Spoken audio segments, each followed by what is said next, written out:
Matt Levi Investigates is brought to you by the Hawaii Regional Council of Carpenters, Hawaii's Carpenters Union, HGEA, Working for Hawaii, Hawaii Pacific Health, Kapi'olani, Palimomi, Straub, and Wilcox, where we're creating a healthier Hawaii.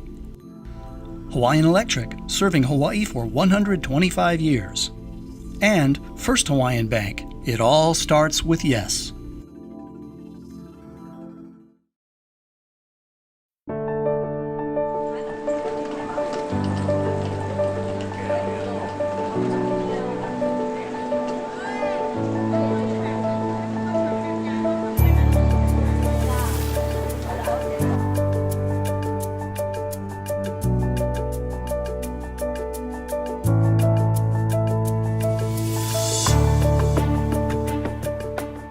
The United States, what does it represent to you?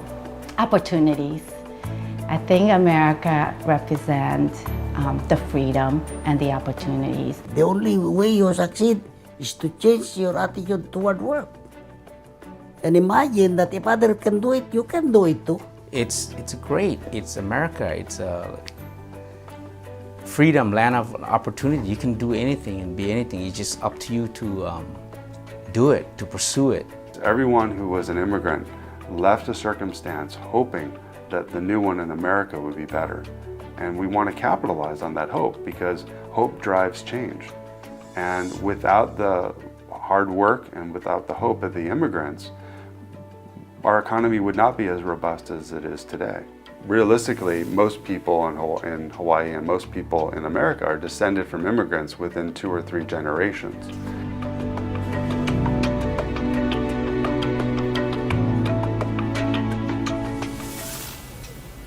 The issue of immigration and the controversy surrounding it on the mainland made us think about Hawaii's recent immigrants and what they went through to get here, the determination and resiliency they needed to succeed with the obstacles of language, culture, and money. As a Honolulu private detective, I'm constantly reminded of the role immigrants play in shaping and strengthening our culture. The immigrant experience is something I know well. Years ago, my own parents fled Europe for America, one step ahead of the Nazi Holocaust and the deaths of many of their family members. They settled in the islands, falling in love with Hawaii and its people, and like other immigrants, always carried within them a gratitude for the United States, its freedoms, and its gift of opportunity. The code of the immigrant has not changed. The courage to begin again and not look back.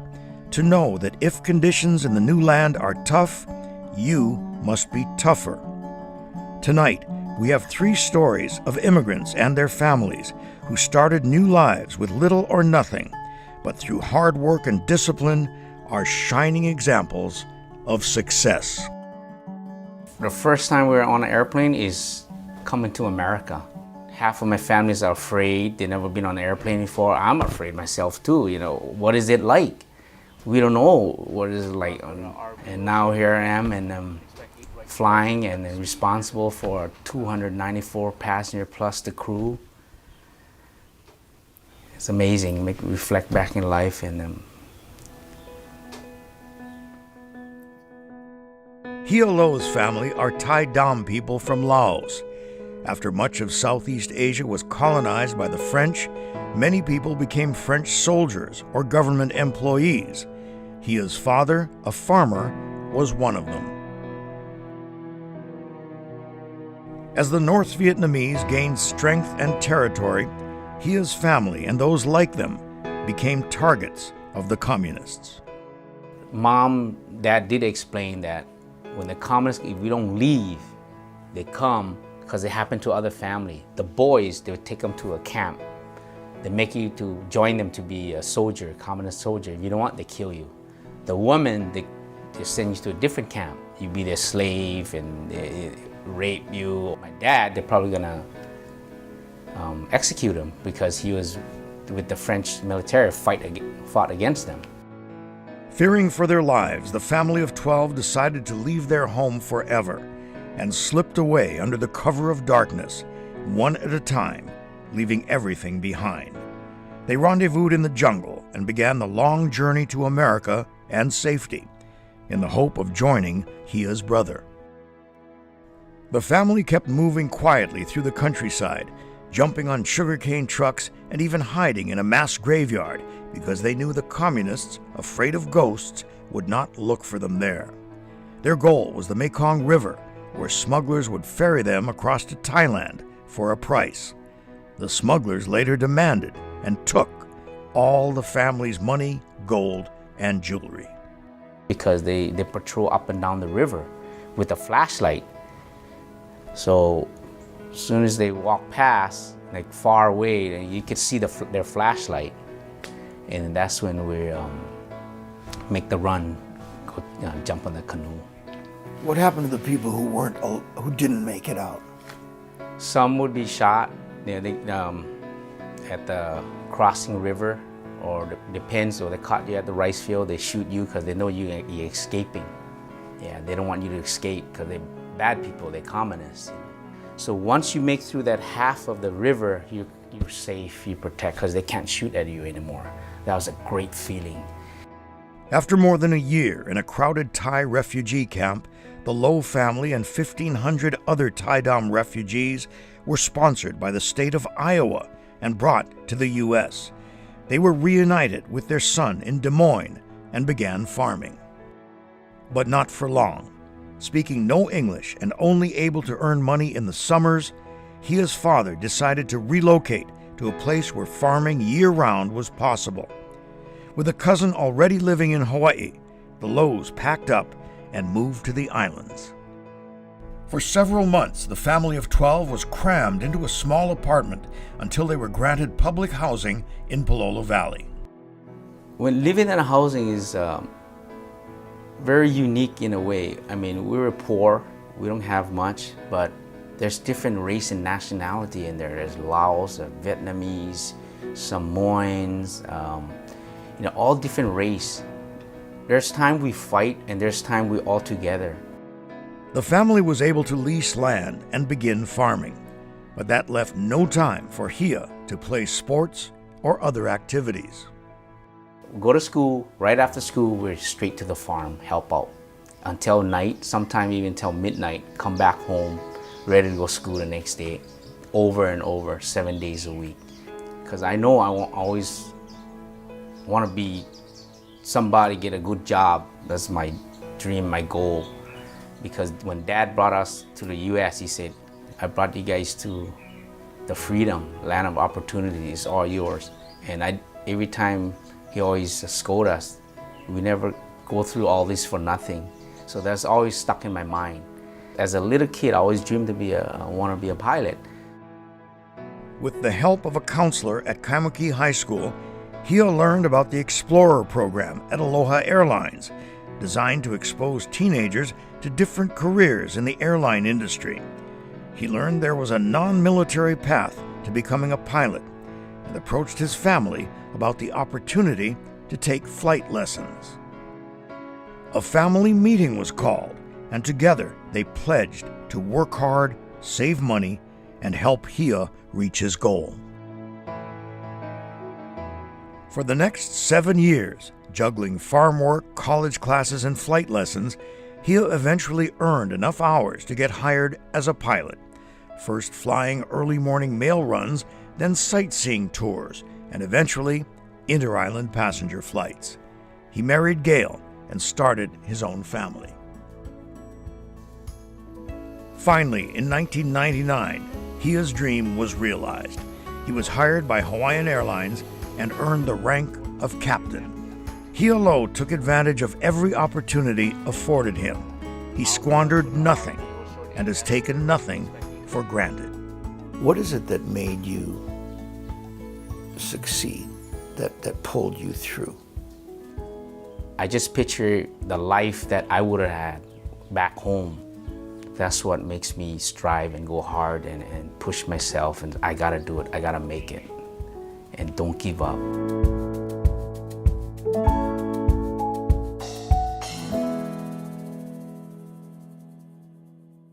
Whatever your own goals are in life, for you or your family, Get to work, stick with it, and make it happen. I've always been excited about building. It's a challenge, but I love challenges. You got to be willing to work hard. We expect the workers out there to produce. Coming to work every day. It's hard work, so you have to be responsible and be on time. Be on time. And be very reliable. Come early. And then show up with a good attitude. Having pride in yourself, in the work you do. I don't mind pounding nails. We all want to get the same job done. As long as you pull your weight and be safe about it. A lot of dedication and hard work. I'm able to provide for my family. I was able to buy my first home, which is awesome. I feel I have a brighter future. A better lifestyle for me and my family. I can see myself going somewhere.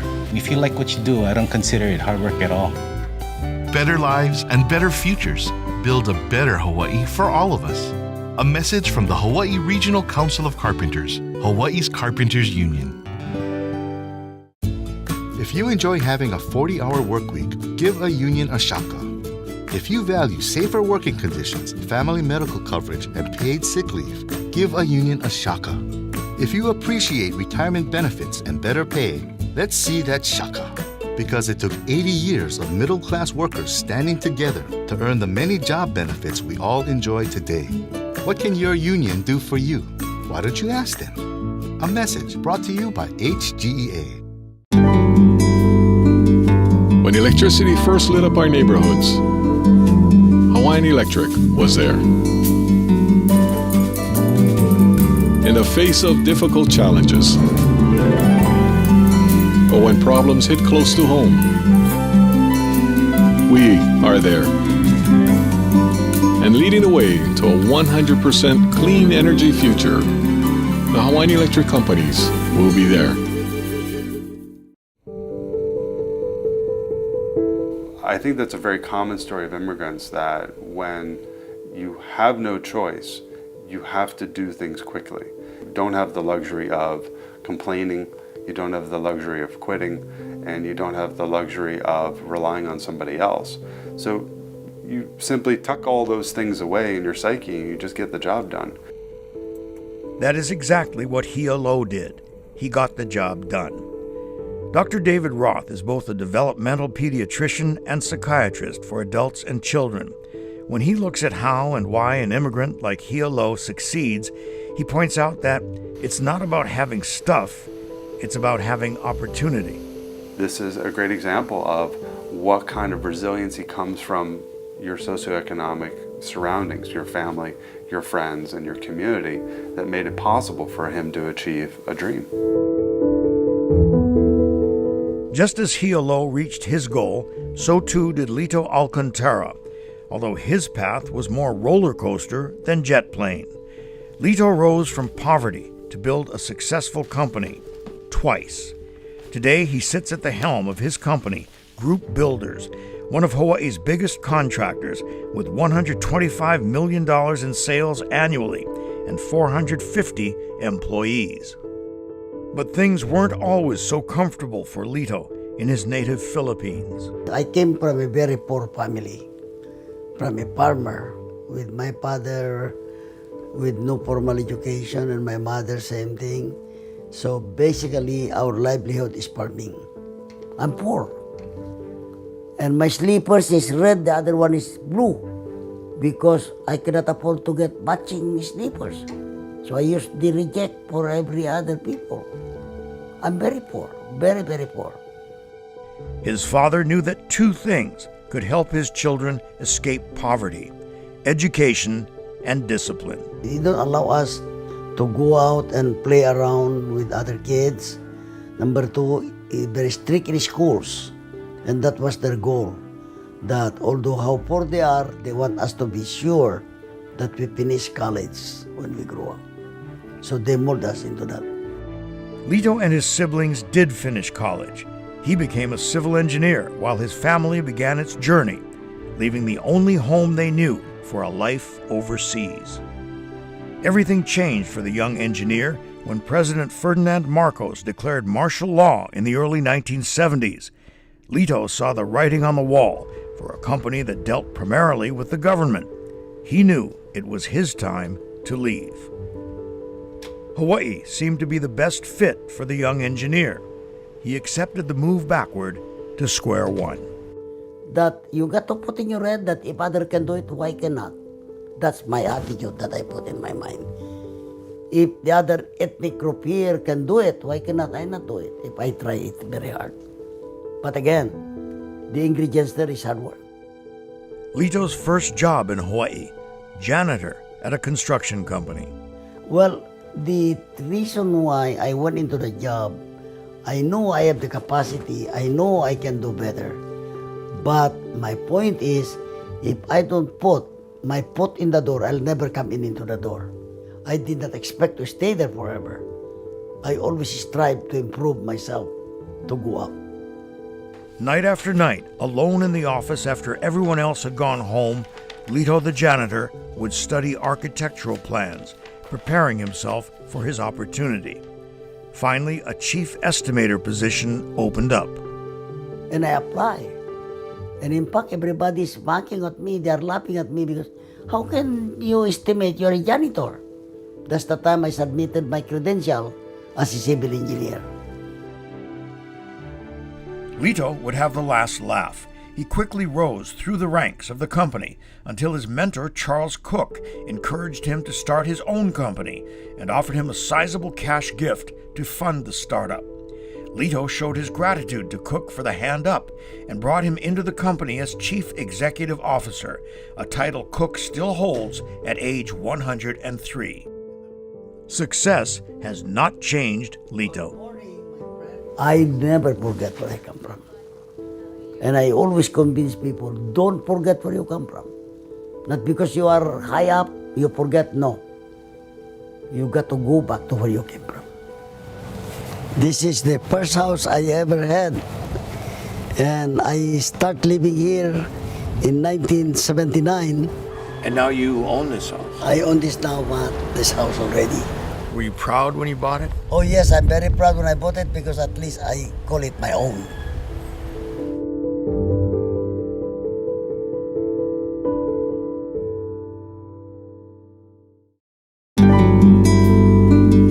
When electricity first lit up our neighborhoods, Hawaiian Electric was there.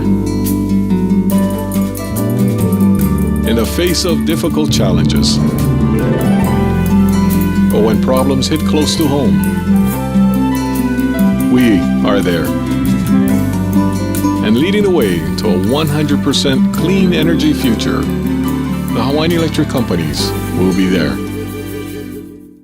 Whatever your own goals are in life, for you or your family, get to work, stick with it, and make it happen. I've always been excited about building. It's a challenge, but I love challenges. You got to be willing to work hard. We expect the workers out there to produce. Coming to work every day. It's hard work, so you have to be responsible and Be on time. Be on time. And be very reliable. Come early. And then show up with a good attitude. Having pride in yourself, in the work you do. I don't mind pounding nails. We all want to get the same job done. As long as you pull your weight and be safe about it. A lot of dedication and hard work. I'm able to provide for my family. I was able to buy my first home, which is awesome. I feel I have a brighter future. A better lifestyle for me and my family. I can see myself going somewhere. If you like what you do, I don't consider it hard work at all. better lives and better futures. Build a better Hawaii for all of us. A message from the Hawaii Regional Council of Carpenters, Hawaii's Carpenters Union. If you enjoy having a 40-hour workweek, give a union a shaka. If you value safer working conditions, family medical coverage, and paid sick leave, give a union a shaka. If you appreciate retirement benefits and better pay, let's see that shaka. Because it took 80 years of middle-class workers standing together to earn the many job benefits we all enjoy today. What can your union do for you? Why don't you ask them? A message brought to you by HGEA.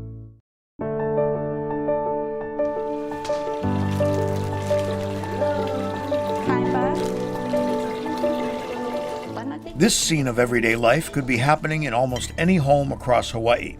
But if not for the determination and sacrifice of her parents, Ton Tron would be living a very different life in Vietnam. I don't think we would be able to finish school. I think that we would have started working and probably working very low wage type of jobs if we didn't get to come here. Dạ, thì cứ chào chút. As a young man, Gia Tron was drafted into the South Vietnamese Army. His wife Hoa was a school teacher. They had 3 girls and lived a relatively comfortable life until the war ended. The North Vietnamese took control of the country. Hoa lost her job, and Gia was sent to a communist prison camp for former South Vietnamese soldiers. When Gia was released from the camp, he knew he had to get his family out of the newly communist country to safety. We know that freedom in United States, so we try get here for the future, for my family, children's future. After more than a decade and 2 failed attempts to leave Vietnam, the Trons were finally able to find a legal path to America through the UN's Orderly Departure Program, but it would not be easy. The Trons and 100 other families were sent to a Thai refugee camp for 2 weeks, living on small servings of rice and soup each day. 10-year-old Ton remained optimistic.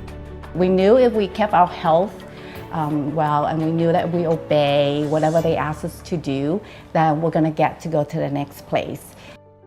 The next place was a refugee processing center in the Philippines, where again they were met with strict food and water rations and crowded conditions. After 6 difficult months, the Trons met all the necessary requirements and finally were headed to the United States. With only 2 suitcases and $40 in his pocket, Gia and his family had reached their destination. Do you remember your first day in the United States? Oh yes, yeah, wow, that time I said freedom, now it's heaven, heaven. After a brief reunion with Hoa's sister in Connecticut, the family settled in a small town in western Massachusetts. So when you get to the US, you feel like, oh, I've accomplished it. I'm in the land of opportunities. But I think the first couple of months or the first year was the toughest. We didn't speak the language. My parents didn't get a chance to go to school, and they came to a place where they have no idea what's going to happen to their kids. They have no idea what's going to happen to them, and they can't speak the language. And they work any jobs that they could find. With donations of clothes and household goods from local charities, Ton's parents worked hard to feed and house the family, while the girls struggled to learn English. They would spend up to 5 hours a night doing homework with a dictionary at hand, literally looking up every word. In a small town with very few Asians, it was inevitable they would experience discrimination. Did the kids treat you well, or did they tease you? Or? They did. There was some teasing as well, but I think for us, so initially we didn't know that was teasing. We just said, oh, they were just fascinated with us, as if we were fascinated with them. And so by 6th grade, I felt comfortable. I know the language, I can speak, I can understand. And that's when I start to notice that kids are making fun of us. The slanted eyes, or using certain terms for Chinese, because we're of Chinese descent. We did not talk back to them, because they don't know who we are. They don't know what we went through. They don't know what got us here. They don't know where we're going to go. So they can say whatever they want. We don't care. We just kept on going.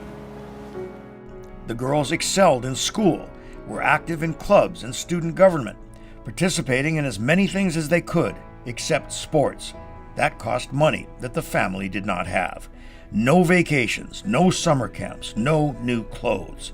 Always with the mindset that when they were successful, they would take care of their parents. You're not here without a purpose. And the purpose could be helping your family. The purpose could be helping the next person. The purpose could be helping the entire community. But you're here to do something, so do something. Ton's hard work and relentless determination paid off. She earned scholarships to Amherst College and then Georgetown University, where she attained a Master of Business Administration degree. She then entered the world of finance with stints in New York City and Boston, before moving to Hawaii and taking a position at Bank of Hawaii, where she is now a senior vice president. And her sisters, An is a doctor on the mainland. Tao is a lawyer in Honolulu. and they have brought their retired parents to the islands to live. For the three of us, we don't want to have to depend on someone. We don't want to get to the point where we can't have the freedom because we have to depend on someone. So that means that you have to make sure that you yourself is successful by going to school, get the right education, and have the right career. Each of these people individually chose to make these things happen in their lives. And the reason that they rose to prominence is it intersected with opportunities provided to them or that they discovered on their own. So it has to be a combination of what they bring to it and being able to tie into resources and opportunities around them. The immigrant experience provides us with both lessons and reminders. Success comes from long hours and sacrifice, not shortcuts. Hard work is the key. I believe hard work is the key to success. Without that ingredient of life, you'll never go forward. At some point there may have been doubts, but the ones who make it, they just make it work. They just turn it on, they just do the hard work, and they accomplish the goals in language, and they accomplish the goals in culture, and they accomplish the goals in education, and they do the work that it takes and don't consider failure as an option. I don't think I ever let failure be part of me. I mean, I fail, that's for sure. I've made mistakes, I fail, but I learned from it. And I think for me, that's just an opportunity. Didn't want to disappoint mom and dad. So that's what it is, because we came a long way. They helped us escape and come all the way to America. So I didn't want to end up going to being bad, go to jail or get into trouble. So that's what kept me being strong. While family and other support systems are critical, it is, in the end, our own effort and attitude, for better or worse, which will decide how difficult our journey will be. An immigrant must learn to never give up, to have faith that good will overcome adversity, and that hard work and sacrifice and humility will be rewarded. Thank you for joining us. I'm Matt Levi. Good night.